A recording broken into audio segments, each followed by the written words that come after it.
గాక. ఈ ఉదయకాల సమయము ఈ యొక్క పునరుత్థాన దిన శుభాకాంక్షలు మీకు అందరికీ తెలియజేస్తున్నాం కనుక చేరి వచ్చిన మీకు అందరికీ కూడా ఇదిగో బెతెస్దా ప్రార్థనా మందిర పక్షాన మీకు మీ కుటుంబాలకు శుభములు తెలియజేయచ్చు. ఈ ఆరాధనను ఈ యొక్క ఉదయకాల ఈ యొక్క మరి దైవ ధ్యానాన్ని ఆరంభించుకుందాం. దేవునికి స్తోత్రం. నేటి దిన ధ్యాన నిమిత్తమై ఏర్పాటు చేయబడిన లేఖన భాగము ఎఫెసీలకు రాసిన పత్రిక 2వ అధ్యాయము 19లో ఈ మాదిరిగా ఉంది. ఆయనలో మీరు కూడా ఆత్మ మూలముగా దేవుని నివాస స్థలమై ఉండుటకు కట్టబడుతున్నారు. మరి ఒకసారి చదువుతున్నాను చూడండి.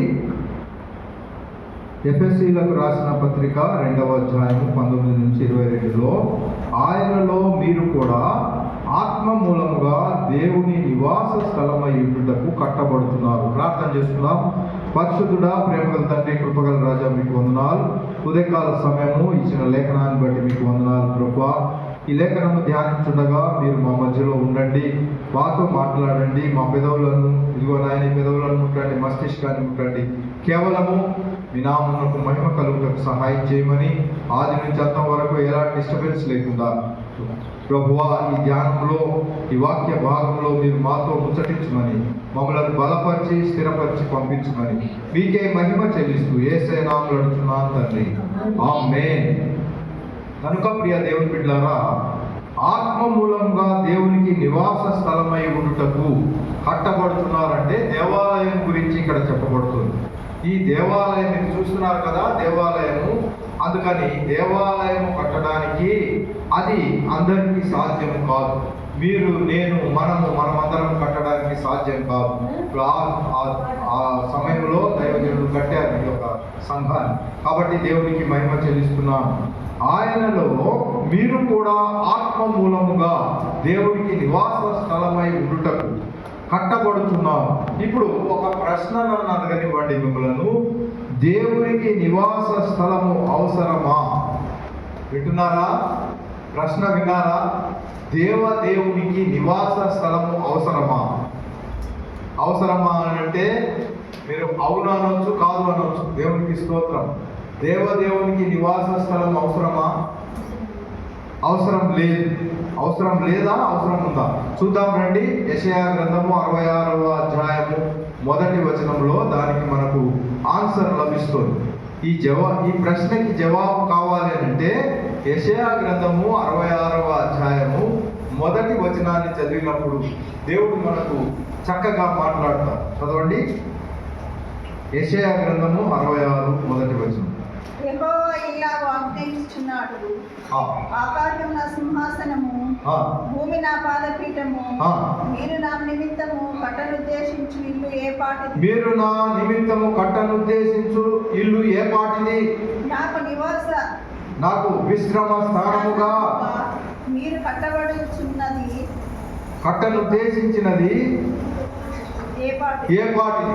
దేవుడు అడుగుతున్నాడు. ప్రియ దేవుని బిడ్డలారా, మీరు ఏదో కట్టా అంటున్నారు. నేను ఎంత ఉన్నా, నేను ఎక్కడ ఉన్నా, నేను ఆకాశములో మరి అక్కడ ఉన్న నా యొక్క ఆకాశములో నా యొక్క సింహాసనం మీద నేను ఉండేవాడిని. భూమి నా పాదపీఠము. అయితే ఆకాశం నా సింహాసనము, భూమి నా పాదపీఠము అంత పెద్దగా ఉంటే మీరు కట్టనిర్దేశించిన ఈ ఇల్లు ఏ పాటిది? ఇంత చిన్న దాంట్లో నేను ఉంటానా అంటే ఉండను అన్నట్టే. అంటే నాకు ప్రశ్న ఏంటంటే దేవునికి నివాస స్థలము మరి అవసరమా అంటే అవసరం లేదు అన్నట్టే. కాబట్టి ప్రియ దేవుని బిడ్డలారా, కానీ తన సంఘాన్ని తనకు నివాస స్థలంగా చేసుకొనడము దేవుని కృప. దేవునికి స్తోత్రం చెల్లిద్దాం. హల్లెలూయా, హల్లెలూయా. అది మన భాగ్యం కూడా. ఎంత గొప్ప భాగ్యం చూసారా? కాబట్టి ఆది కాండంలో దేవుడు మనుషులతో ఎలా ఉన్నాడు? ఆది కాండం మనం చదువుతున్నాం కదా. ఆది కాండంలో దేవుడు మనుషులతో ఉన్నాడా? కలిసి నడిచాడు అని దేవుని వాక్యం సెలవు. చూడండి, ఆది కాండము 5వ అధ్యాయము 22వ వచనము అలాగే 24లో ఈ మాదిరిగా ఉంది. 5వ అధ్యాయము 22, 24లో ఆదిలోనే దేవుడు ఏం చేశాడో దేవుని కార్యాన్ని చూద్దాం. చదవండి. హానోకు దేవునితో నడిచిన తర్వాత దేవునితో నడిచిన తర్వాత దేవుడు అతన్ని మోసుకొని పోయెను. దేవుడు అతన్ని మోసుకొని పోయాను కనుక అతడు లేకపోయెను. కనుక అతను లేకపోయాను. చూడండి ప్రియ దేవుని బిడ్డలారా, 24లో కూడా హానోకు మెతూషెలను కనిన తర్వాత 300 ఏళ్ళు దేవునితో నడుస్తూ అని వ్రాయబడింది. 300 ఏళ్ళు దేవునితో నడుస్తూ ఉన్నాడు. ఎవరండి? హానోకు 300 ఏళ్ళు దేవునితో కూడా తను భార్య పిల్లలు ఉన్నప్పటికీ ఆ యొక్క కుటుంబాన్ని నడిపిస్తూ దేవునితో నడుస్తున్నాడు. ఈనాడు వాక్యం వింటున్న సహోదరి సహోదరుడా, మనకు కూడా ఒక సంఘం ఉంది, మనకు కూడా ఒక కుటుంబం ఉంది, మనకు భార్య పిల్లలు ఉంటారు. కానీ చేయాల్సిన పని ఏమిటంటే హానోకు ఏమి చేశాడు? ఆయన దేవునితో కూడా నడిచాడు. 1 సంవత్సరం 2 సంవత్సరాలు నడిచి 3వ సంవత్సరము మానివేయడం కాదు. ఎన్ని సంవత్సరాలని రాయబడి ఉన్నది? 300 సంవత్సరములు దేవుడితో నడిచాడు. ఆనాడు మరి ఆ యొక్క దేవుడు ఇచ్చిన ఆ యొక్క ఆరోగ్యమును బట్టి కానివ్వండి, దేవుడు ఇచ్చిన ఆ యొక్క ఆయుష్ను బట్టి వాళ్ళు అనేక సంవత్సరాలు బ్రతికే వారిగా ఉన్నారు. అయితే ప్రియ దేవుని బిడ్డలారా, 300 సంవత్సరములు ఏకదాటిగా దేవుడిలో నడిచే హానోకు తుదకు ఏమయ్యాడంటే దేవుడు ఆయనను కొనిపోయెను అని దేవుని వాక్యంలో. దేవునికి స్తోత్రం, హల్లెలూయా.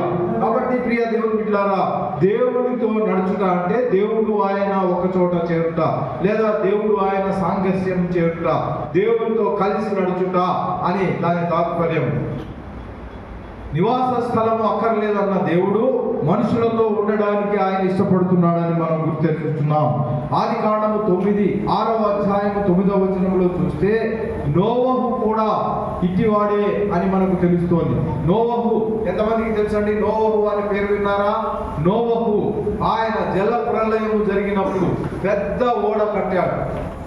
పెద్ద ఓడ మరి నోవహు కట్టాడు. కాబట్టి ప్రియ దేవుని ఆయన జీవితాన్ని కూడా గమనించినప్పుడు ఆదికాండము 6:9లో నోవహు వంశావళి ఇదే. నోవహు నీతిపరుడును తన తరములలో నిందారహితుడై ఉండెను. నోవహు దేవునితో కూడా నడిచిన వాడు అని దేవుని వాక్యం సెలవిస్తోంది. నోవహు కుమారులు లేరంటారా? కుమార్తెలు లేరంటారా? భార్య లేదంటారా? ఉన్నారు ప్రియ దేవుని బిడ్డలారా. నోవహు ఎంతమంది కుమారులు కుమార్తెలు కోడళ్ళు అందరూ ఉన్నారు. అయినప్పటికీ ఆ సంసారం చేస్తూ కూడా దేవునితో నడిచను. నోవహు దేవునితో కూడా నడిచిన వాడు. ఈనాడు మనము వాక్య వింటున్న సహోదరి సహోదరుడా, మనము మన కుటుంబాలు ఉంటాయి, మనకు పిల్లలు ఉంటారు, పిల్లల చదువు ఉంటుంది, పిల్లల యొక్క మరి ఉద్యోగాలు చూడాలి, పిల్లల బాగోగులు చూడాలి. ఇవన్నీ అయిన తర్వాత దేవునితో నడవాల్సిన అవసరం ఉందంటారా లేదంటారా? దేవుడు ఒకటి చూస్తే అప్పుడేమో హానోకు దేవుడితో నడిచానని దేవుని వాక్యం ఉంది. రెండవదిగా నోవహు కూడా దేవునితో నడిచాడు. కాబట్టి జల ప్రళయం వచ్చింది. అయ్యా జనులారా, ఇదిగో జల ప్రళయం రాబోతుంది అని ఎంత చెప్పినా ప్రజలు వినలేదు. సహోదరి సహోదరుడా, ఈనాడు కూడా ఈ రోజులను చూస్తే ఎంత చెప్పినా రెండరా మీరు దేవుని సన్నిధికి రండి, దేవుని వాక్యాన్ని వినండి, దేవుని ఆరాధనలో పాల్గొనండి. ఆరాధన దేవుడు 10వ ఆజ్ఞగా మరి 6 రోజులు శ్రమపడి 7వ రోజు నా యొక్క ఆలయానికి రావాలి, నన్ను కనపరచాలి, దాన్ని మీరు ఆచరించాలని చెప్తే ఈనాడు ఆదివారం రాగానే అబ్బో ఎన్నో పనులు పెట్టుకొని దేవుని సన్నిధికి రాలేని వారుగా ఉంటున్నారు. ఎంతవరకు మరి దేవుడు నోవహును ఆశీర్వదించలేదంటారా? జలప్రళయము అలాగే రానే వచ్చింది. జనులందరూ వానలో కొట్టుకుపోయారు, నీళ్ళల్లో కొట్టుకుపోయారు. ఒక 4 రోజులు ఏకదాటిగా వాన పడితే వాతావరణం ఎట్లా అవుతుంది బ్రదర్? వాతావరణం చల్లగా అయిపోయి అసలు గాలి పీల్చుకోవడకే కష్టం అవుతుంది, మనకు బయటికి రావడానికి కష్టం అవుతుంది, రూములోనే ఉండిపోతాం, అది చెదరు వెప్పుకొని అట్లాగే ఉంటారు. కొంచెం ఆరోగ్యం బాగలేని వాళ్ళైతే బయటికే రాని పరిస్థితి. ఇటీవల కాలంలో 4 రోజులు వానలు పడ్డాయి. ఎంత బాధ అయిందండి. అయితే 4 రోజులకే అంత బాధపడితే రాత్రి పగళ్ళు కురిసింది వాన. ప్రియ దేవుని బిడ్డలారా, వాన విస్తారం కురవడం వలన అందరూ కూడా జలంలో ఒక్కరు కాదు 2 కాదు. నార్త్ ఇండియాలో చూసినప్పుడు ఇటీవల కాలంలో ఒక వాగులాగా ఆ యొక్క ఉప్పొంగుతూ ఆ వాటర్ వచ్చింది. ఆ వాటర్ వచ్చి అక్కడ చుట్టుపక్కల ఉన్న ఆ యొక్క గ్రామాలన్నిటినీ కూడా కొట్టుకొని పోయింది. చాలా ప్రమాదకరం.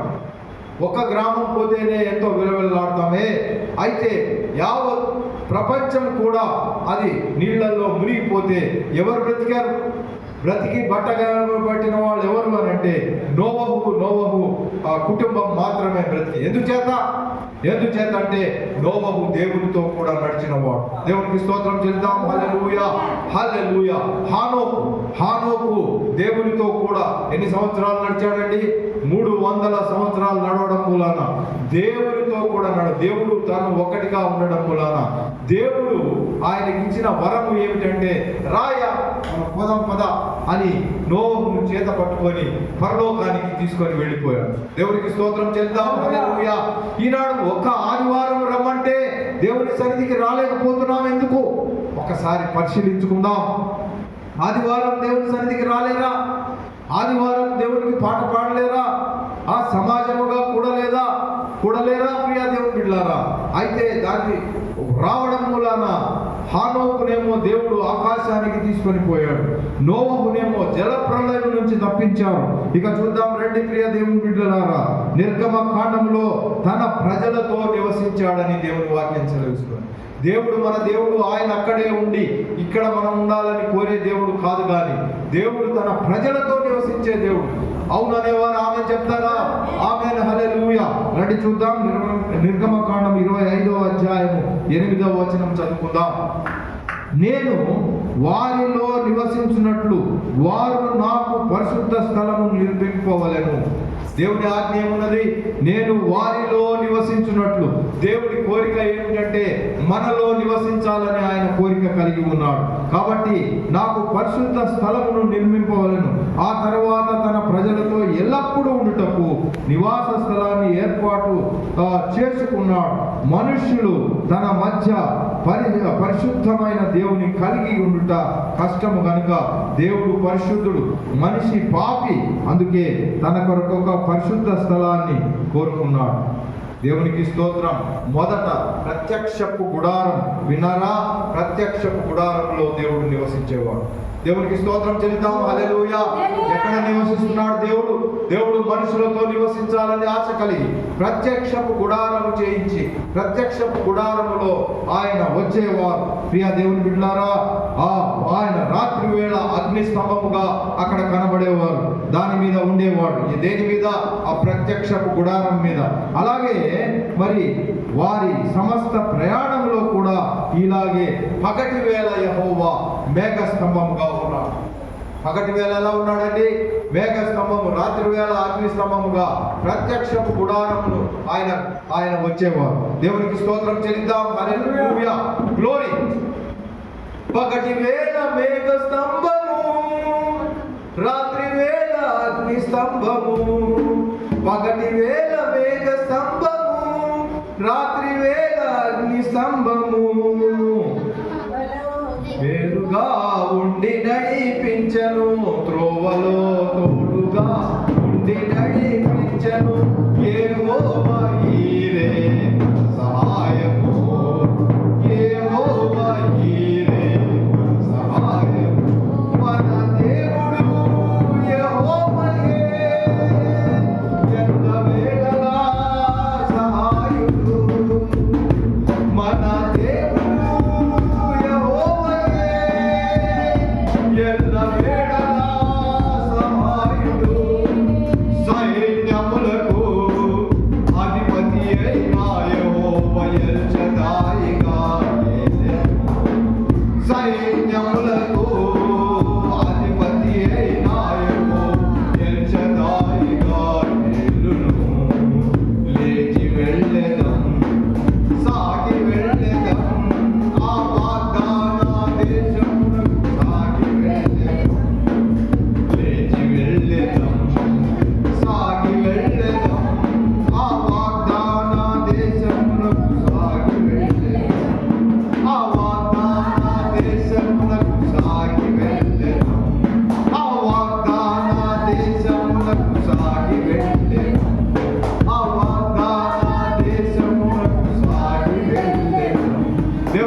గనుక ప్రియ దేవుని బిడ్డలారా, ఆయన పగటి వేళ మేఘ స్తంభము, రాత్రి వేళ అగ్ని స్తంభముగా ఉంటూ ప్రత్యక్షపు గుడారములో ఆయన నివసించేవారు. ఇప్పుడైతే దేవుని మందసము ఎప్పుడైతే ఒకానొక సమయం అలా వచ్చింది, దేవుని మందసములో ఆయన కన్నులు ఉండేవి, ప్రియ దేవుని ఆయన మహిమ ఉండేది. ఎప్పుడైతే దేవుని మందసము పట్టబడిందో, లేదా మరొక మాట చెప్పాలంటే దేవుని మందసము ఫిలిస్తీయుల మధ్యలకు వెళ్ళింది.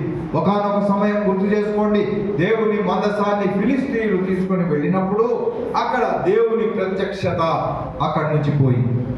చూసారా ప్రియ దేవుని బిడ్డలారా, ఫిలిస్తీయుల దగ్గరికి దేవుని మందసం వెళ్ళగానే ప్రత్యక్షత పోతోంది. కాబట్టి ఈనాడు వాక్యం వింటున్న సహోదరి సహోదరుడా, లోకం వైపు, లోకాశల వైపు మనం వెళ్ళగానే దేవుని యొక్క సన్నిధిని కొరవడుతోంది. దేవుని సన్నిధి మనతో కూడా రాదు, మన కుటుంబంలో ఉండకపోతే మనకు చాలా ప్రాబ్లమ్స్ వస్తూ ఉంటాయి. ఆర్థికంగా చితికిపోతాం, మరి సామాజికంగా బాధలు అవుతాయి. ప్రియ దేవుని బిడ్డలారా, అన్ని విషయాల్లో కొరత ఏర్పడుతుంది. ఎందుచేత ఈ కొరత అంటే దేవుని సన్నిధి మన మధ్యలో లేదు అని గుర్తించాలి. ఎప్పుడైతే దేవుని సన్నిధి మన మధ్యలో ఉండదో మనకు ప్రాబ్లమ్స్ వస్తాయి, మనకు బాధలు వస్తాయి, ఇరుకులు శోధనల గుండా వెళ్లాల్సి వస్తుంది. కాబట్టి ప్రియ దేవుని బిడ్డలారా, ఆ యొక్క ప్రత్యక్ష గుడారాన్ని విడిచి వెళ్ళిపోయిందని మొదటి సమూయేలు గ్రంథంలో మనం చదువుకుంటాం. 4వ వచనం తర్వాత చదువుకోండి. దేవునికి స్తోత్రం. రెండవదిగా సొలొమోను కట్టిన దేవాలయంలోనికి దేవుడు మరలా దిగి వచ్చాడు. నమ్మిన వారు ఆమె చెప్పండి. ఆమె. హల్లెలూయా. మొదటి రాజుల గ్రంథము 8వ అధ్యాయము 1 నుంచి 11 చదివినప్పుడు ఆయన సొలొమోను ఒక దేవాలయాన్ని ఇలాగే సిమోన్ గారు ఎలాగ ఈ దేవాలయాన్ని కట్టారు, అలాగే సొలొమోను గారు ఒక దేవాలయాన్ని కట్టారు. ప్రియ దేవుని బిడ్డలారా, ఆ కట్టిన పిదప ఆ దేవుని మహిమ ఎప్పుడైతే పోయిందో ఆ పోయిన మహిమ తిరిగి వచ్చింది. నమ్మిన వారు ఆమె చెప్పండి. ఆమేన్. హల్లెలూయా. కాబట్టి ప్రియ దేవుని బిడ్డలారా, ఫిలిస్తీయుల దగ్గరికి మందసము వెళ్ళకూడదు. ఫిలిస్తీయుల దగ్గరికి అనగా లోకము వైపు, లోక భోగముల వైపు మనం ఎప్పుడైతే మళ్ళింపబడతామో అప్పుడు దేవుని యొక్క ఆశీర్వాదాలు కొరవడతాయి. ఆశీర్వాదాలు మనకి రావడానికి ఆపివేస్తాడు దేవుడు. ఎందుకంటే పిల్లల వివాహాలు ఉంటాయి, పిల్లల చదువులు ఉంటాయి, పిల్లల ఉద్యోగాలు ఉంటాయి, ఎన్నో ఉంటాయి. మనకు ఒక నిలవరమైన స్థానం మనకు కూడా కావాలి. ఎన్నాళ్ళు మనం రెంటెడ్ హౌస్ లో, అద్దె ఇంట్లో ఉంటాం ప్రియ దేవుని బిడ్డలారా, ఎన్నాళ్ళు పని లేకుండా బ్రతుకుతాం, ఎన్నాళ్ళు ఆర్థికంగా చితికిపోతాం. ఒక సరి అయిన గూడు లేక, ఒక సరి అయిన పని లేక, ఒక సరి అయిన భోజనము లేక ఎన్నాళ్ళు ఉంటాం. ఎందుచేతానంటే మందసము ఎటుపోయిందంటే ఫిలిస్తీయుల చేతిలోకి పోయింది. ఈనాడు మందసము మనకు దేవుడు అనుగ్రహించిన ఈ వాక్యాన్ని మనం చేరుకొని, ఈ వాక్యాన్ని పట్టుకొని దేవుని సన్నిధికి రావాల్సింది. ఈ వాక్యాన్ని అక్కడే ఎక్కడో ఒక దగ్గర ఒక గూటిలో, ఆ గూటిని చూసారా, ఆ గూటిలో ఉంచేసి ఎప్పుడు కూడా దీన్ని చదవకుండా ఉంటే ఆశీర్వాదాలు ఎలా వస్తాయనుకుంటున్నారు? మన పిల్లలు ఎలా బాగుపడతారు? మన పిల్లలకు మంచి ఆరోగ్యాలు ఎలా వస్తాయి? మన పిల్లలకు ఉన్నతమైన చదువులు ఎలా వస్తాయి? ఉన్నతమైన చదువుల తర్వాత మంచి ఉద్యోగాలు ఎలా వస్తాయి? మంచి ఉద్యోగాలు వచ్చిన తర్వాత మంచి ఆ వివాహాలు ఎలా అవుతాయి? కావు ప్రియ దేవుని బిడ్డలారా. చూడండి, ఈ యొక్క బబులోనీయులు కూడా యెరూషలేమును చుట్టుముట్టారు. గుర్తుందండి? బబులోను వాళ్ళు కూడా యెరూషలేమును చుట్టుముట్టి బబులోనును ఆక్రమించుకొని, ఆ బబులోనులో, ఆ యెరూషలేములో ఏముందండి? యెరూషలేములో ఆ యొక్క సొలొమోను కట్టిన దేవాలయమును వాళ్ళు ఆక్రమించారు. వినారా సహోదరి సహోదరుడా?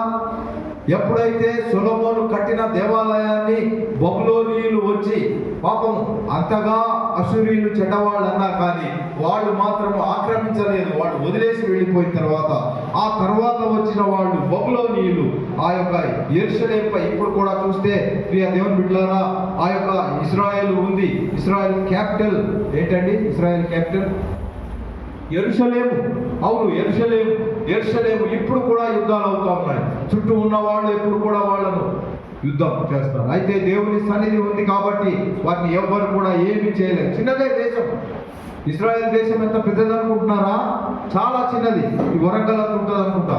అయినప్పటికీ వాళ్ళకున్న చదువు, వాళ్ళకున్న అందము, వాళ్ళకున్న ఆర్థిక స్థితిగతులు, మెరుగుపడిన స్థితిగతులు, విద్య, జ్ఞానము, చూసారా, అది దేవుడు అనుగ్రహించే వరము. ప్రియ దేవుని బిడ్డలారా, మనం ఎప్పుడైతే దేవుని సన్నిధిని ప్రేమించి దేవుని ఆలయానికి ప్రతి ఆదివారము తప్పకుండా వెళ్తామో అలాంటి ఆశీర్వాదాలకు పాత్రలం అవుతాం. నమ్మిన వారు ఆమె చెప్పండి.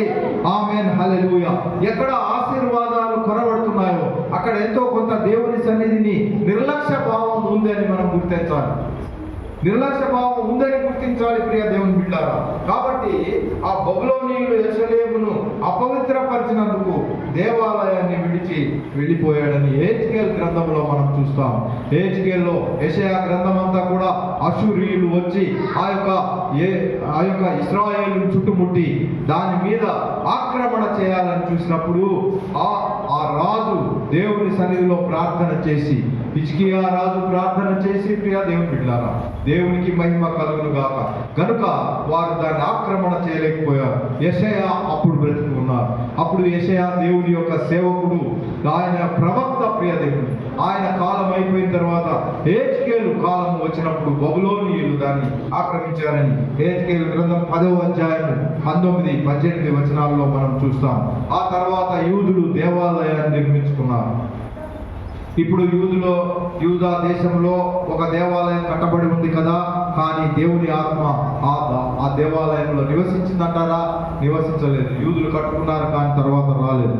ఆ తర్వాత ఏమి జరిగిందంటే, సహోదరుడా, మన దేవుడు మనతో ఉండాలని కోరిక కలిగిన వాడే కదా, అందుకని దేవుడు ఏం చేశాడంటే తానే మానవ రూపం ఎత్తి ఈ భూలోకానికి వచ్చాడు. ఎంత గొప్ప భాగ్యం అని చప్పట్లు కొడదామా, దేవునికి మహిమపడదాం. హల్లెలూయా. దేవుడు తానే ఎలా వస్తున్నాడంటే మానవ రీతిగా ఈ యొక్క లోకంలోనికి వచ్చి ఆ తర్వాత దేవుడే శరీరధారిగా యూదుల మధ్యకే, ఆయన కూడా యూదుడు కనుక యూదుల మధ్యకే వచ్చి మనుషుల మధ్యకు వచ్చాడు. యూదుల దగ్గరికి, మనుషుల మధ్య. ఇది యోహాను సువార్తలో మనం 1వ అధ్యాయం 14లో చదువుటకు సమయం లేదు కాబట్టి. కానీ యూదులు ఎవరితో కలుస్తున్నారు? యూదులందరి దగ్గరికి అంతగా దేవుడు వస్తే సహోదరుడా, మానవ రూపంగా ఆయన పుడితే ఈ యూదులందరూ రోమీయ సామ్రాజ్యం, అప్పట్లో 1వ శతాబ్దంలో ఏ సామ్రాజ్యం ఉందండి? రోమియ సామ్రాజ్యం. ఆ సామ్రాజ్యం వాళ్ళతో యూదులు కలిసి ఆయన యేసును సిలువ వేశారు. ఎంత ఘోరమైన పరిస్థితి, ఎంత ఘోరమైన పరిస్థితి. ఈ సిలువ చూస్తున్నారా? దేవుణ్ణి సిలువకు వేసిన వారు ఎవరండి? యూదులే. ఎవరి కోసమైతే దేవుడు ఆ యొక్క పదార్థాలు ఇచ్చాడు, ఎవరి కోసమైతే ఈ యొక్క మందసాన్ని ఇచ్చాడు, ఎవరి కోసమైతే దేవుడు కాపు కాశాడో, ఎవరినైతే ఐగుప్తు నుంచి ఇజ్రాయేలుకు నడిపించాడో వారే యేసును సిలువకు వేశాడు. ఈనాడు ఉన్నారా మన మధ్యలో? మన యొక్క దేవుని సన్నిధికి వెళ్ళని తీరును బట్టి, మనము దేవునిలో నివసించని తీరును బట్టి, మనము దేవుని ఆరాధన చేయలేకపోయిన స్థితిని బట్టి యేసు ప్రభు మళ్ళీ సిలువకు వెళ్ళాలా? ఒకసారి ఆలోచించండి ప్రియ దేవుని బిడ్డలారా. కాబట్టి యూదులు ఏం చేశారు? రోమియోలతో కలిసి వాడు యేసును సిలువ వేశారు, యేసును ధృవీకరించారని చెప్పటకు తప్పట్లేదు. కాబట్టి ప్రస్తుత కాలంలో ఇప్పుడు ఏంటి పాస్టర్ గారు అంటారా? ప్రస్తుత కాలంలో దేవుడు వ్యక్తిగతంగా విశ్వాసితోనూ సంఘముతోనూ నివసిస్తున్నాడు. అవునని వారు చప్పట్లు కొడతారా? దేవునికి స్తోత్రం, హల్లెలూయా. ఇప్పుడు ఏంటి దేవుడు అని అంటే, ఇప్పుడు విశ్వాసిలోను సంఘములోను దేవుడు ఉంటున్నాడు. ఇది మనం మర్చిపోతున్నాం. సంఘములో దేవుడు ఉంటున్నాడు అనే సంగతి మర్చిపోతున్నాం ప్రియ దేవుని బిడ్డలారా. ఈ సంఘమునే దేవాలయానికి యేసు ప్రభువు మూలరాయి. ఈ సంఘానికి ఎవరండి దేవాలయము? ఈ సంఘానికి మూలరాయి ఎవరు? యేసు ప్రభువే. అయితే అపోస్తలులు, ప్రవక్తలు వీరెవరు అని అంటే వీరు పునాది వేశారు. ఈ సంఘానికి పునాది వేసిన వారు ఎవరు? అపోస్తలులు, ప్రవక్తలు. మరి దేవునికి స్తోత్రం, హల్లెలూయా. ఈ పునాది మీద ఇది కట్టబడుచున్నది. ఇది ఫిజికల్ గా ఈ యొక్క ఇటుకలతో కట్టబడింది, కానీ దేవుడు తన పని తాను చేసుకొని పోతున్నాడు. ఎవరైతే మనము ఇలాగ వస్తున్నామో వారందరినీ ఆయన మూలరాయి ప్రతి మనలను ఒక్కొక్క రాయిగా తీసుకెళ్లి ఆత్మ సంబంధమైన దేవాలయాన్ని ఆయన కడుతున్నారు. ఆత్మ సంబంధమైన దేవాలయం కట్టబడాలంటే మనము శరీర సంబంధమైన దేవాలయంలో ఎప్పుడు కూడా రావాల్సి ఉంటుంది. ఎప్పుడు రావాలి? కనీసం ఆదివారం కంపల్సరీగా రావాలి. ఏదో ఒక చర్చికి వెళ్ళాలి. ఏ చర్చికి వెళ్ళము? మేము ఇట్లాగే ఉంటామనంటే ఆశీర్వాదాలను నోచుకోము. మనం ఆశీర్వాదాలు దూరం అవుతాయి ప్రియ దేవుని బిడ్డలారా. కాబట్టి ప్రస్తుతము దేవాలయంలోనికి సజీవమైన రాళ్లుగా చేర్చబడి అమర్చబడి దేవాలయము వృద్ధి పొందుతున్నది. అవుననే వారు ఆమె చెప్తారా? ఆమెన్, హల్లెలూయా. ఇది పేతురుకు పేతురుకు రాసిన మొదటి పేతురు పత్రిక 2వ అధ్యాయము 4-5 వచనములో చెప్పబడుతుంది. దేవుడు తనకు మహిమ తెచ్చుకొనుటకు తన ఆత్మ ద్వారా సంఘములో నివసిస్తున్నాడని ఎఫెసుకు పౌలు గారు రాస్తూ 2వ అధ్యాయం 19-22లో చెప్పబడుతుంది. కాబట్టి ప్రియ దేవుని బిడ్డలారా, ఈ సంఘానికి రావడం అంటే దేవుడు కట్టబోయే ఆ యొక్క ఆత్మ సంబంధమైన ఆ యొక్క సంఘములో మనము కట్టబడుతున్నామని గుర్తెరగాలి. ఒకవేళ సంఘానికి రాలేకపోతే ఏమి కోల్పోతున్నాం? మనము ఆ సంఘంలో కట్టబడటలేదు. కట్టబడని వాళ్ళందరూ కూడా ఏమైపోతారు? రెండవ రాకడలో విడిచిపెట్టబడతారు. బహు ఘోరము దేవుని బిడ్డలారా, విడిచిపెట్టబడటం బహు ఘోరము. కాబట్టి ఈ ఉదయకాల సమయం ఉన్నారా, వాక్యాన్ని వింటూ కూడా దేవుని సన్నిధికి రండి అని దైవజనుడు చెప్పినా కానీ మాట వినకుండా దేవుని సన్నిధికి రాలేకపోతూ ఉంటే దేవుడు మరి ఆశీర్వాదాలను పొందుకోలేము సహోదరి సహోదరుడా. మీకు ఆశీర్వాదాలు కావాలా? పిల్లలు బాగుపడాలా? ఉద్యోగాలు రావాలా? వాళ్ళకి చదువులు కావాలా? మంచి ఆరోగ్యం కావాలా? ఆర్థికంగా ఎదుగుదల ఉండాలా? మనం ఉన్నదాన్ని తెచ్చు కావాలా? ఒక బంగ్లా ఉంటుంది, 2 బంగ్లాలుగా కావాలా? చిన్న వాటిని ఒక 2 వీలర్ ఉంటుంది, 4 వీలర్ కావాలా? ఇవన్నీ కావాలంటే దేవుని సన్నిధికి రావాలి. చూస్తూ వచ్చాం మనము. హానోకు దేవునితో నడిచాను, అయితే దేవుడే తక్కువ చేయలేదు. హానోకును దేవునికి స్తోత్రం తనతో కూడా పరదేశం తీసుకొని వెళ్ళాడు. అయితే నోవహు దేవునితో నడిచానని దేవుని వాక్యం చూశాం. నోవహు తక్కువ చేశాడా? అందరూ చనిపోయినా కానీ నోవహు కుటుంబం మాత్రం బ్రతికింది. ఈనాడు మనం బ్రతకాలంటే, మన కుటుంబం సజీవంగా ఉండాలంటే, మన కుటుంబం ఆశీర్వదింపబడాలంటే మనం చేయాల్సింది ఏంటంటే మనము దేవుని సన్నిధిని వెతుకుతూ ఆయన సన్నిధిలో మనం గడపాలి. అవుననేవారు ఆమె చెప్పండి. ఆమేన్, హల్లెలూయా.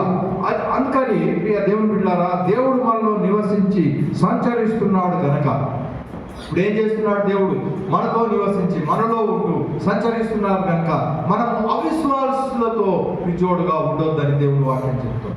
ఈనాడు చూస్తే అనేకులు అవిశ్వాసులతోనే కలిసి ఉంటున్నారు.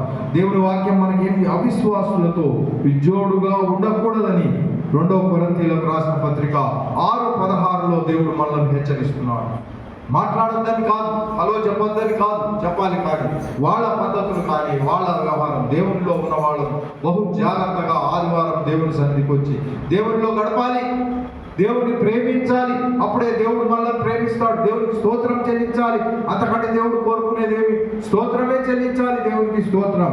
అయితే ఇంట్లో కూడా ఉండొచ్చు కదా పాస్టర్ గారు అంటే, మీరు సమాజముగా కూడుట మానక అని దేవుని వాక్యంలో ఉంది కనుక సమాజముగా కూడాలి. ఎప్పుడు కూడాలి? ప్రతిరోజు సాధ్యపడదు కాబట్టి ఆదివారం రోజు సమాజముగా మనం కూడాలి. దేవునికి స్తోత్రం. మన దేవుడు దహించు అగ్ని అయి ఉన్నాడు. అవుననేవారు ఆమె చెప్తారా? ఆమేన్, హల్లెలూయా. హెబ్రీయులకు రాసిన పత్రిక 12:29లో మన దేవుడు దహించు అగ్ని, సంఘాన్ని పాడు చేయవాన్ని దేవుడే పాడు చేస్తాడు. ఇది గుర్తుపెట్టుకోండి సహోదరి సహోదరుడా. సంఘాన్ని పాడు చేసి చీల్చివేసి 2 ముక్కలు చేసి అక్కడి వాళ్ళని అక్కడ, ఇక్కడి వాళ్ళని ఇక్కడ అలా చేసేవారు ఎవరైనా ఉంటే వారిని దేవుడే పాడు చేస్తాడని దేవుని వాక్యంలో ఉంది. దేవునికి స్తోత్రం, హల్లెలూయా.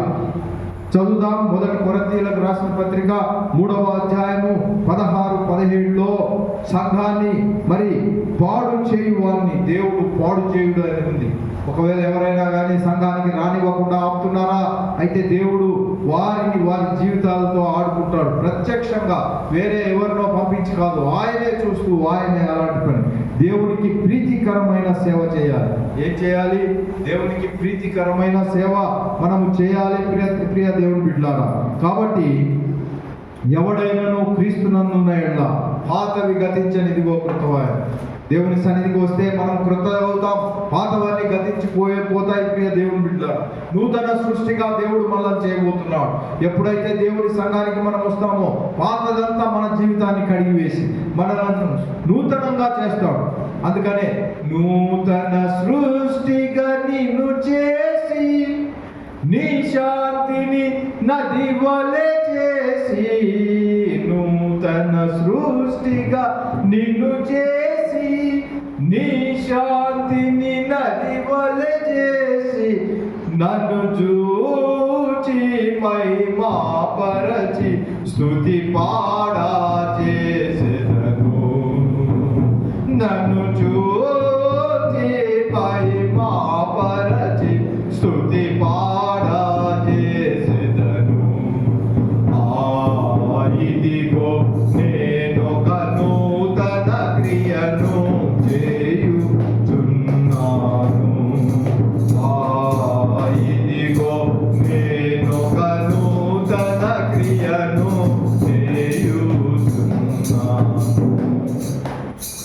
స్తోత్రం చెల్లిద్దాం దేవునికి. హల్లెలూయా. గనుక సంఘములో దేవుడు ఉంటున్నాడు. ఈరోజు ఆత్మ సంబంధంగా ఎక్కడెక్కడైతే ఇలాగా ఆరాధనలు జరుగుతున్నాయో ప్రతి ఆరాధనలో దేవుని ఆత్మ కుమరింపబడి ఆయన స్తుతులను గైకొంటున్నాడు. దేవునికి స్తోత్రం చెల్లిద్దాం. హల్లెలూయా. మనం అనుకుంటున్నాము ఆ సంఘంలో ఏమవుతుందిలే, మనం పోకుంటే అక్కడ ఏం జరగదు కదా అనుకుంటున్నారా? దేవుడు మాత్రం చూస్తున్నాడు. ఎవరు వస్తున్నారు, ఎవరు వెళ్ళట్లేదు. దేవునికి స్తోత్రం. కాపరిగా నన్ను నియమించిన నా బాధ్యతగా నేను ప్రతి వారిని అయ్యా రండయ్యా అని చెప్పడం వరకే. ఆ తర్వాత పరిశుద్ధాత్మ దేవుడు మిమ్మల్ని నడిపిస్తాడు. ఒకవేళ మీరు అప్పటికి వినకపోతే దేవుడు తానే చూసుకుంటాడని దేవుని వాక్యంలో ఉంది. సంఘంలో అర్పించే అర్పణల గురించి కూడా చెప్పాలని మీతో ఆశపడుతున్నాను. ప్రియ దేవుని బిడ్డలారా, అర్పణలు అనగానే మీరు అనుకుంటున్నారేమో డబ్బులు తెచ్చి సంఘానికి ఇవ్వాలి. కాదు కాదు, చాలా విషయాలు ఉన్నాయి సంఘానికి ఇవ్వాల్సింది. మనము సంఘానికి వచ్చినప్పుడు సంఘంతో మనకున్న అవినాభావ సంబంధము చాలా ఏర్పడుతుంది. ఎందుకంటే ఇక్కడ దేవుని నివాసం ఉంటుంది. దేవుడు ఈ యొక్క ఆలయం వైపు తన కన్నులు పెట్టి చూస్తున్నాడు కనుక మొట్టమొదటిగా అనుదిన జీవితంలో నీతి బలులు అర్పించాలి. ఏమర్పించాలి చెప్పండి? నీతి బలులు. ఏమర్పించాలి? నీతి బలి అర్పించాలని కీర్తన 4వ అధ్యాయము 5వ వచనంలో రాయబడింది. ఏం బలి అర్పించాలమ్మా? మనము నీతిగా బ్రతకాలి. అనీతిని మనలో నుంచి తోలివేయాలి. నీతిగా బ్రతకాలి. మన నీతి క్రియలు కనబడాలి అని యాకోబు రాసిన పత్రిక 2వ అధ్యాయం 14 నుంచి 26 వరకు మన నీతి క్రియలు ప్రజలు చూచులాగున మన నీతి క్రియలు ఉండాలి. మొట్టమొదటిగా మనం అర్పించాల్సింది ఏంటి? మనము నీతి బలులు అర్పించాలి. ఒక కేవలం డబ్బులు అర్పించడమే కాదు, నీతి బలి అర్పించాలి. రెండవదిగా మనము సజీవ యాగముగా దేవునికి అర్పించుకోవాలి. మనము సజీవ యాగముగా దేవునికి అర్పించుకోవాలని దేవుని వాక్యము తేటగా మనతో మాట్లాడుతున్నది. చూడండి, రోమా 12:12లో మనము సజీవ యాగములుగా దేవునికి సమర్పించుకోండి అని విశ్వాసులు తమ శరీరాలను సజీవ యాగముగా సమర్పించుకోవాలి. మొదటిగా ఏం చేయాలి? నీతి బలులు. చెప్పండి, నీతి బలులు అర్పించాలి. ఇప్పుడు బలులు లేవు కాబట్టి అది నీతి అనే బలిని మనం అర్పించాలి. రెండవదిగా మనం సజీవ యాగముగా దేవునికి మరి విశ్వాసులు తమను తాము సమర్పించుకోవాలి. ఇక మూడవదిగా విరిగి నలిగిన హృదయమునే ఆ బలిని అర్పించాలి. ఏ బలి అమ్మా? విరిగి నలిగిన బలి. దేవుని హృదయం అనే బలిని అర్పించాలి. ఎక్కడ విరిగి నలిగిన హృదయం ఉంది? నువ్వు నాకంటే పెద్దోడివా? లేదు, నీకంటే నేనే పెద్దోడు. అలాంటి భావనలతో ఎంతమంది లేరు?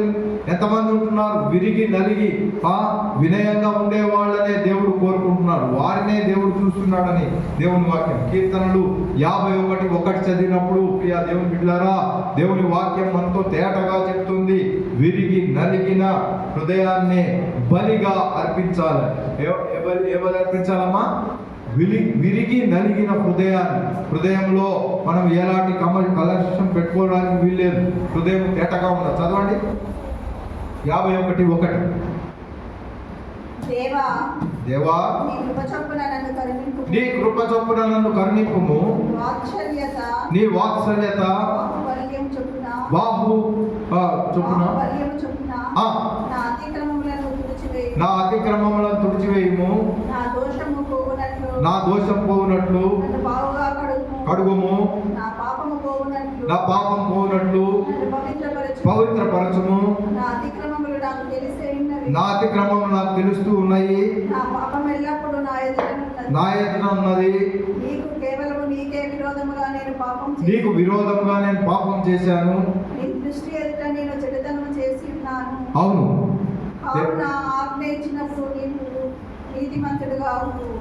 దేవునికి స్తోత్రం. కాబట్టి విరిగి నలిగిన హృదయం అనే బలిని అర్పించాలని అక్కడ దైవ సేవకులకు కానుకలు. విరిగిన ఎంత మాది? 17వ వచనం. దేవునికి స్తోత్రం. హల్లెలూయా. విరిగిన మనసే దేవునికి ఇష్టమైన బలులు. చాలా విరిగిన మనసే దేవునికి ఇష్టమైన బలులు. ఇంకేం బలులు తెస్తారు? కోడి, గొర్రె, మేకపోతుల రక్తం నాకు ఇష్టం లేదంటున్నాడు దేవుడు. కాబట్టి విరిగిన మనస్సు దేవునికి తీసుకొని రావాలి. అయ్యా ఇదిగోనాయా దేవా నీ సన్నిధికి వచ్చాను, అదే విరిగిన మనసు. అది చాలు. దేవుని సన్నిధికి రాకపోవడం అది మంచిది కాదు. ఇప్పుడు చూడండి, ఒక ఎమ్మెల్యే వచ్చాడు అనుకోండి. ఎమ్మెల్యే మన ఇంటి ముందు నిలబడ్డా కానీ ఆయన దగ్గరికి నేను రాను అని అంటే అది ఎంత బాగుంటుంది? ఆయన దగ్గర నేను రానుకో ఆయనే రమ్మనుకో అని అంటే బాగుంటుందా? ఆ వీధిలో వచ్చేట్టు మిమ్మల్ని రమ్మంటాడు అని ఎవరో వచ్చి జాగ్రత్తగా రమ్మంటాను నేను రానుకో అన్నాం అనుకో, అది మంచిగా ఉంటుందా చెడ్డగా ఉంటుందా? మీరే చెప్పండి. రమ్మనగానే మనం ఆయన వస్తాడనగానే మనం పరిగెత్తుకుంటూ వెళ్తాం కదా అండి. కాబట్టి ప్రియా దేవుని బిడ్డలారా, దేవదేవుడే ఇదిగో ఇక్కడికి వచ్చి జనులారా నా యొద్దకు రండి అంటే నేను రానుకో అంటే ఎట్లుంటుందమ్మా? బాగుంటుందంటారా? బాగుంటుందనే వారు ఆమె చెప్తారా? కాదు, బాగుండదు. విరిగిన మనస్సే. ఇప్పుడు చూడండి, దేవునికి అర్పించే విషయంలో ఏమేమి అర్పించాలి? మొదటిగా నీతి బలులు అర్పించాలి.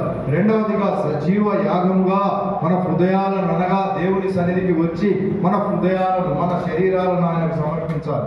అలాగే విరిగి నలిగిన హృదయాన్ని దేవునికి అర్పించాలి. ఏం చేయాలి? విరిగి నలిగిన హృదయాన్ని అర్పించాలి. నమ్రతగా దేవుని సన్నిధికి రావాలి. నాలుగవదిగా దైవ సేవకులకు కానుకలను ఇవ్వడం అనే ఇంపైన సువాసన కలిగిన దేవునికి ఇష్టమైన బలిని కూడా అర్పించాలి. దేవునికి స్తోత్రం, హల్లెలూయా. ఈ విషయాన్ని ఫిలిప్పీలకు రాసిన పత్రిక 4:18 ఉంది. ఇక దహన బలితో అర్పింపబడే నైవేద్యములపై పోయబడే అర్పణగా ఉండుటకు విశ్వాసి తనకు తాను పానార్పణముగా లేదా హతసాక్షిగా బలిగా అర్పించుకుంటాడు. మళ్ళీ మనం పానార్పణంగా పోయబడాలి. అదే కదా ఫిలిప్పీలకు రాసిన పత్రిక 2:17, 2 తిమోతి 4:6-8 వరకు, 1 పేతురు 3:13 నుంచి 13 అలాగే 5:11 వచనంలో కూడా చెప్పబడింది. కాబట్టి ప్రియా దేవుని బిడ్డలారా, దేవునికి అర్పించాల్సింది. అంతేకాకుండా విశ్వాసి దేవునికి స్తుతియాగం చేయాలి. ఏం చేయాలి? ఈనాడు ఇంట్లో ఉంటే స్తుతియాగం అవుతుందంటారా? ఆదివారం స్తుతియాగం కాదు. మీరందరూ ఆదివారం ఇంట్లో కూర్చొని స్తుతియాగం చేస్తున్నారా? అవే కాదు, ఏదో పని వస్తుంది, ఎవరితోనో వెళ్ళాలి, ఏదో పనులు. ఎక్కడో స్తుతియాగం చేయాలంటే ఒక దేవుడు నిర్మించిన ఆలయం ఉంది, అక్కడికి వచ్చి దేవుని ఆలయంలో మనం స్తుతియాగం చేయాలి.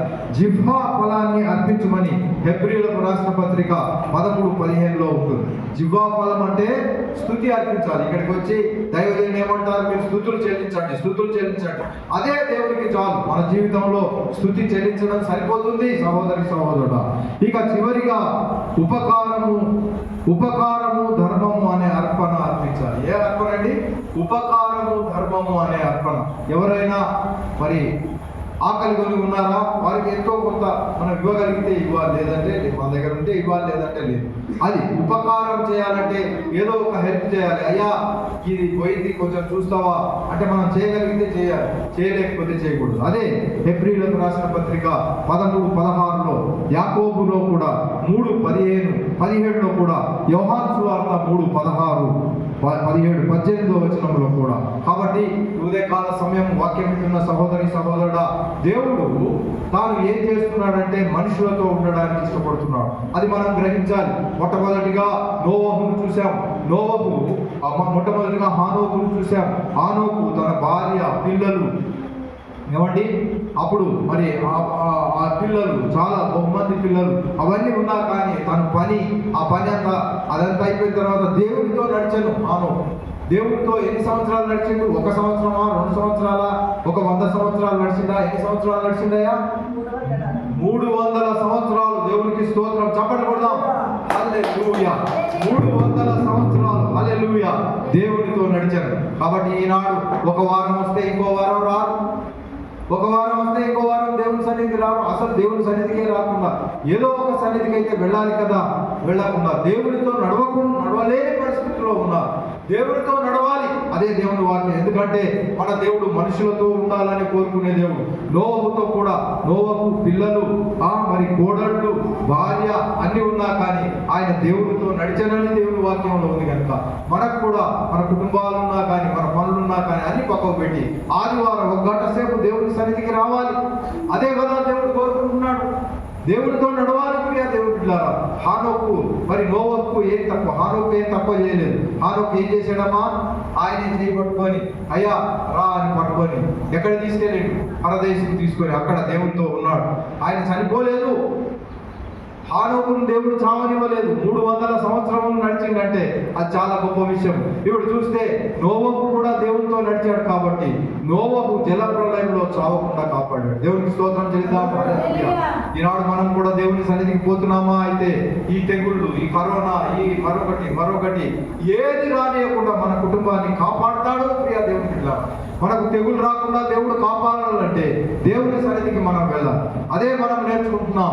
అంతేకాకుండా దేవునికి అర్పించాల్సిన 7 విషయాలను కూడా మీకు చెప్పాను. 7 విషయాలు కూడా దేవునికి అర్పిస్తూ ఉంటే దేవుని దీవెనలు నిరంతరం మనతోను, మన పిల్లలతోను, మన కుటుంబంతోనూ ఉంటాయి. కనుక ఈ యొక్క ఉదయకాల సమయము మనం 7 దేవునికి అర్పించేది కూడా చెప్పి ముగించుకుందాం. అనుదిన జీవితంలో నీతి బలి అర్పించాలి. ఏ బలమా? నీతి బలి అర్పించాలి. నీతి అని నీతిగా బ్రతకాలి. ఆ బ్రతికి దేవునికి అదే నిజమైన బలి. రెండవది, సజీవ యాగముగా దేవునికి మన శరీరాలను సమర్పించుకుంటే అదే బలి. మూడవదిగా, విరిగి నలిగిన హృదయము కలిగి మరి అది ఆ బలి అర్పించాలి. విరిగి నలిగిన హృదయం. నాలుగవదిగా, దైవ సేవకుల కానుకలు ఇవ్వడంలో ఇంపైన సువాసన కలిగిన దేవునికి ఇష్టమైన బలి అర్పించాలి. వినారా ప్రియ దేవుని బిడ్డలారా? ఐదవదిగా, తాను పానార్పణముగా లేదా హతసాక్షిగా బలి. కాబట్టి మనం పానార్పణముగా చాలా విధేయతతో దేవుని సన్నిధిలో ఏ పని చేయనా కానీ ఇదన్నా పరిచర్య చేసి దేవునికి పానార్పణముగా పోయబడాలి. పౌలు గారు తానే, నేను ఇదిగో ఇప్పుడే నేను పానార్పణముగా పోయబడుతున్నాను, అంత సేవ చేసిన గొప్ప దైవజనుడు అపోస్తలుడే ఏ మాట అంటున్నాడు? నేను పానార్పణముగా పోయబడితే ఈనాడు మనం చేయాల్సిన బాధ్యత ఉండదా? సహోదరుడు ఉంటుందంటారా? ఉండదంటారా? పానార్పణముగా పోయబడే ఆ బలి చేయాలి. ఇక ఆరవదిగా, విశ్వాసి దేవునికి ఏం చేయాలి? స్తుతి యాగము చేయాలి. ఎక్కడ? ఇంట్లో ఉండి చేస్తున్నారా మీరు? ఎవరైనా చేస్తున్నారా? ఇప్పుడు ఇంట్లో ఉన్న వాళ్ళందరూ వినండి, చేస్తున్నారా స్తుతి యాగం?